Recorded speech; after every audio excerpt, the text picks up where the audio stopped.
Embley right to go? So he comes straight back in? I'm pretty confident he's right to go, yeah. So there's a good chance he'll come in this week. Bit of doubt in your mind, what does he need to do? No real doubt. It's really just how he's feeling. We just want to make sure that he's that this is the best thing for him if we bring him in this week, or if we train him up for another week before we look at him at AFL level. But from all accounts, from how he's pulled up from the weekend, he's feeling really good. What are his game minutes and stats? Yeah, well, no, he's done what we've asked of him. You know, he's had a really good training load. I think he played 60 minutes in his first week, well, 80 minutes, and then 90 minutes on the weekend. So, yeah, he's ticked all those boxes. Straight in, if he plays, is it straight into the team, or would he need to be sub? No, he could come straight in. I think he's done enough work to be able to play a full game. You know, he's always been in our best 22. The performance of the players that have come in while he's been unavailable has been outstanding for us. Sometimes that can make you think, well, you're not as desperate to get them back out there, but he's a quality player. Woosha, the squad as a whole, is it a case of really carefully trying to manage them now at this end of the season? Because everyone at this stage of the year's got their own little sore spot here and there. Is it a delicate process now to make sure they're up to the point? Yeah, it's not so much delicate, but it is something you do all the way through the year. You do it through your pre-season program. You know, we manage how many minutes of football they play in the pre-season cup, and then we monitor that throughout the season as well. So, you know, we look at all the players and what their workloads have been. We've had a few players that have missed games this year, either through a week or two suspension and some minor injuries. And then we've got the players like Embley and Kennedy who haven't played much footy at all that are likely to be fresher at the end of the season. John, what was the biggest thing to come out of the Derby? What was the biggest concern for you in your review? Losing, yeah, in a nutshell. Everything else sort of filters away from that. But as always, the challenge is for us to learn what we can do to become a better team out of that game. Yeah, they didn't play with the same dynamic football they showed the previous week. So the challenge with all our players from that game is from 1 week, say Brisbane, or even from Adelaide to Brisbane into that game, there was too big a fluctuation in performance. So we're challenging ourselves to be a lot more consistent.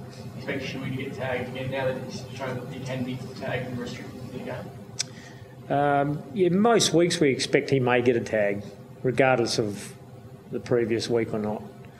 So, but what we expect is that he'll continue to improve as a player and learn to deal with that and still impact more strongly on a game. You said post-match the intensity wasn't there with the Derby. How do you rectify that? Because every week it's always, you want to try and keep the same. You know the game is bigger than. Absolutely, yeah.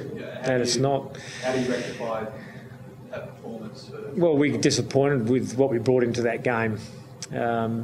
So we expect that we play closer to the level we're aiming to play at every week, and we're building towards becoming a team that can play like that over 22 weeks plus a heavy final series. What it's showing in the last few weeks, we haven't shown that we're there yet, but we've still got the opportunity to show it over the next few weeks. How do you energise the team on the back of 2 6-day breaks? That's all training loads. You know, it's not just what we've done in this week and the previous week, it's what we've done over the last month. And we're pretty confident that we've looked after the players in that regard. You also said there are only 2 waffle games in the week, and some people wouldn't have played. Is there a chance to bring some guys in fresh to add to that mix? Yeah, well, we do have quite a few fresh players from the weekend, yes, that we can look at. Is that a consideration? That's a consideration? Yeah, absolutely, yeah. They've all been in pretty good form. So, you know, they're still right up for selection. What about Matt Rosa with his jaw? Where's he at? Yeah, we're hopeful that he'll be up and going for next week. And what about Dane Cox? A couple of weeks pulled up sore. Is he going to be rested before the end of the season? Not at this stage, but that's assessed weekly. John, speaking about Cox, is he a bit of a barometer for the side? Yeah, Coxie along with 21 others. No, they're obviously. I don't think Dean playing well or not playing at his best is the difference in us winning or losing. You know, we've won games where Coxie's been good without being a star. We're challenging the players across the board to lift and not have as big a gap between their best and their worst performances, which we had too many players that were well off what we expect from them the other night. How's Eric McKenzie recovered from a pretty tough game now, knowing he's on board this week as well? I hope he's recovered well and looking forward to the challenge. Yeah, as I didn't say it directly to Eric, but I don't know how many goals Pavlich kicked on Eric, probably 3. And but the fullback of the century had. I better be careful how many I say. Sauce will refute it, but I remember Peter Sumich kicking a bag of 6 or 7 on him, and I've got no doubt Plugger and Gary Ablett and Jason Dunstall would have had hauls on him. You know, they play in a pretty tough position, and depending how well the team's going, that's going to dictate how well they look at the end of the day.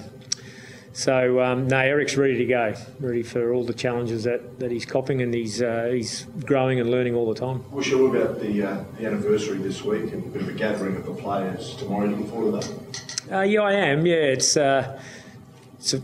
close to game day for us, so my role will be significantly reduced compared to maybe what the other guys have got planned for tomorrow.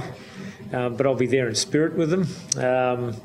But it'll be great, yeah. It is a significant milestone, 20 years since our club's first premiership win, and we know that premiership win was significant in the AFL history as well.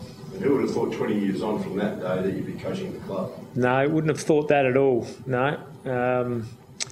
And, you know, Guy McKenna, his name on there as well. So, you know, a couple of us coaching at senior level, but a lot of those guys have had a role in football at various levels since their retirement, which is great. John, speaking of coaching, do you think Scott Burns would make a good senior coach if he was to go after the Port Adelaide job? You've got 2 questions there. Would he make a good coach? Yes, please. Yeah, I think he would be a good coach. Yep. What are his qualities of making a good coach? He knows the game really well, got a good feel for the game, builds good relationships, strong leadership. And has he made any indication to you that he might go after the Port Adelaide job? No, I haven't spoken to him about that, no. John, just on injuries, Jack Darling, how did he pull up with his son? Good, yep. Maston pulled up really well, yeah. Just a generic one on Geelong. It wouldn't surprise you, but they seem to be coming good at the right time. You know, they're always up there. What have you made of their last few weeks? No, regardless of their last few weeks, they're a side that's been respected for a lot of years in terms of their current great spell, including their 3 flags. But, you know, I've had great respect for Geelong since I started in the game. They're a club that have just consistently been one of the top teams to always come up against, and we've had great clashes with them over our whole history. They're up there again and going along great.